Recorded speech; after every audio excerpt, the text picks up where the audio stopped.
वकील साहब, हम लोग का सवाल है कि जनरली हम लोगों ने नहीं देखा है कि लॉ कॉलेज से जनरली लोग खड़े होते हैं।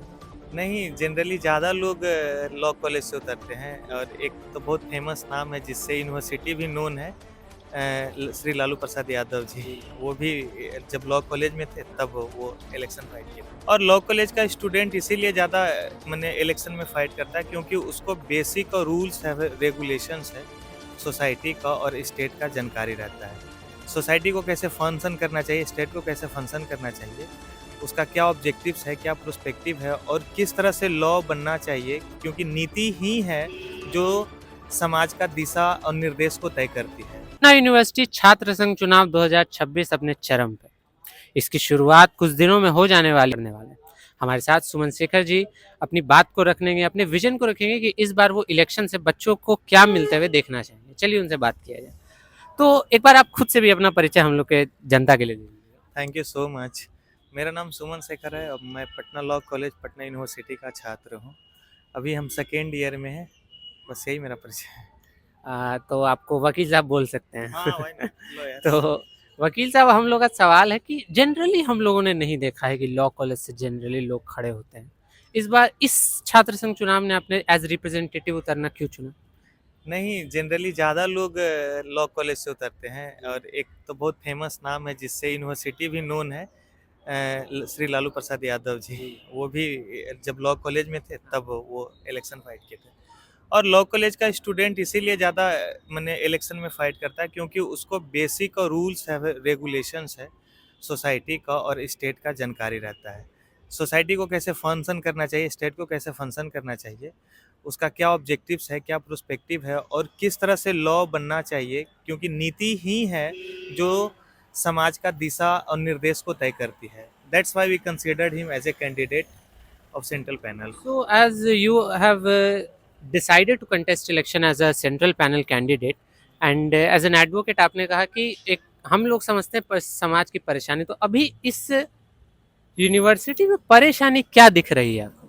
ऐसे तो कई परेशानियां हैं, पर बेसिक लेवल पे जो परेशानियां और जो मेरा फर्स्ट मोटिव भी है कि अगर हम इस इलेक्शन में कंटेस्ट किए हैं और वो हम जीते या ना जीते उसके बाद भी हम उस पर काम करेंगे, वो है कि जैसे आप बहुत सारे स्टूडेंट हैं वो तैयारी करते हैं यूपीएससी बीपीएससी का, तो उसमें क्या है कि एक प्रॉपर उसका कैलेंडर जारी है, शेड्यूल्ड है जी।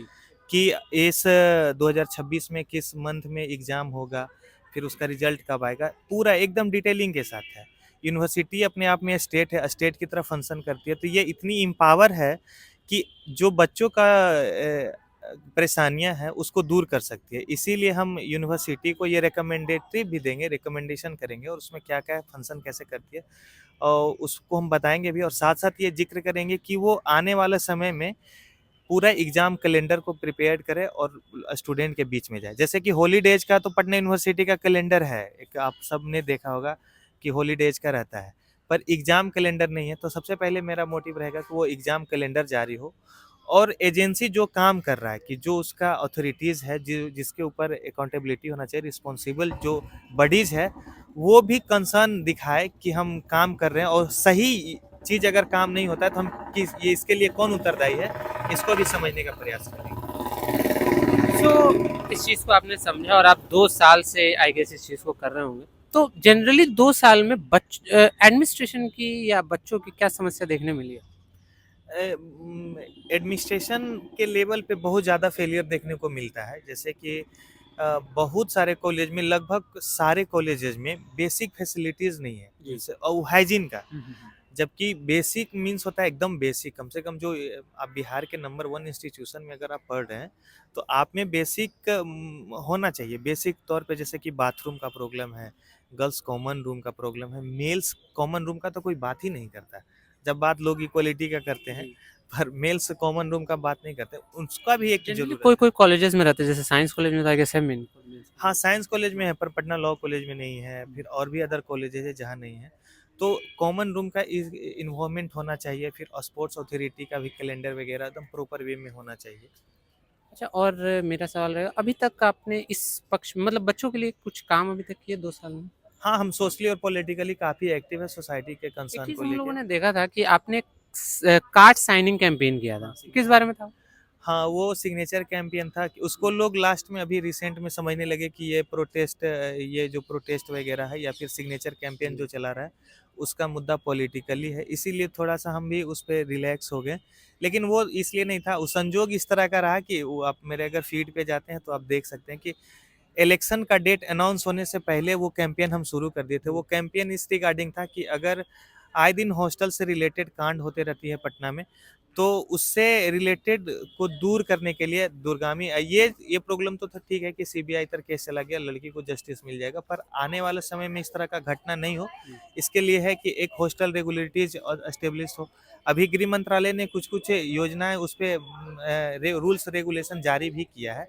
पर उसमें एक है कि प्योर जैसे कि केरल है, कर्नाटक है, जिस तरह से कोडिफिकेशन वो अपने लॉ को हॉस्टल रेगुलेटरीज अथॉरिटीज़ को लेके किया, उस तरह का बिहार में नहीं है। तो मेरा टीम पूरा प्रॉपर उस पे काम कर रही थी, इंक्लूडिंग मी, मैं बहुत ज़्यादा उसमें एक्टिवली पार्टिसिपेट था। पर इलेक्शन आने की वजह से थोड़ा-सा डिले है, पर हम कंसर्न अथॉरिटी को फिर भी अपना मैसेज ज़रूर देंगे। सो अब एज़ इलेक्शन आ गया, तो आपका विज़न क्या होगा इस इलेक्शन में बच्चों के लिए? मेरा विजन सिंपल है कि जो कैंडिडेट है, कैंडिडेट को सही लोग चुने, सही कैंडिडेट को चुने और एडमिनिस्ट्रेशन अपना काम करे। हम ये नहीं कह रहे हैं कि बहुत ज़्यादा ओवर हम ये मेरा नारा एकदम नहीं है कि हम पीयू को सीयू बना देंगे। पीयू को पीयू ही रहने दें प्लीज़।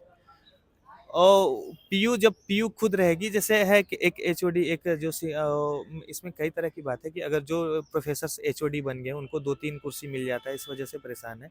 तो वो ना एचओडी के काम कर पा रहे हैं बढ़िया से ना प्रिंसिपल के काम कर पा रहे हैं। तो वो चीज़ थोड़ा-सा वेरिफिकेट हो और वो प्रॉपर क्लासेस वगैरह चले। उसपे और भी कई तरह से हम उस एंगल को देखेंगे। आप एक बार बच्चों को क्या मैसेज देना जो स्टूडेंट्स हैं उनको क्या मैसेज देना? मैसेज मेरा सिंपल है कि जो क्लास का स्टूडेंट है, जो रेगुलर क्लास करने वाला स्टूडेंट है, वो इस इलेक्शन में अगर कैंडिडेट बन के आता है, तो आप उसको ज़रूर सपोर्ट करें। मेरा पर्सनली मेरा नाम सुमन शेखर है, आप मेरे कॉलेज से पता कर सकते हैं। प्रिंसिपल सर से मेरा ज़्यादा अटेंडेंस है। मैं ज़्यादातर क्लास में रहा हूँ और इसीलिए हमको सपोर्ट कीजिए क्योंकि हमको पता है कि स्टूडेंट का क्या प्रॉब्लम है। हम लाइब्रेरी में बैठते हैं, हम पानी पीने जाते हैं, हम वॉशरूम जाते हैं, तो हमको दिक्कत है। उस टाइप का कैंडिडेट को कभी नहीं चुनिए, चाहे किसी भी पार्टी से आए, जाति धर्म को छोड़ के, कि जिसको सिर्फ़ इलेक्शन ही लड़ना अगर जिसके मोटिव है, वो ठीक काम नहीं करेंगे। जो छात्र नेता है, वो पहले छात्र हो जाए, यही मेरा माँग है। चलिए धन्यवाद, इनका विज़न हम लोगों ने जाना कैसे सुमन इस छात्र संघ चुनाव में बच्चों के लिए खड़े हो रहे हैं। हमसे बात करने का धन्यवाद थैंक यू सो मच। और ओपिनियन डेली आप लोग के साथ इन चीज़ों को लेकर आगे भी जुड़ता रहे।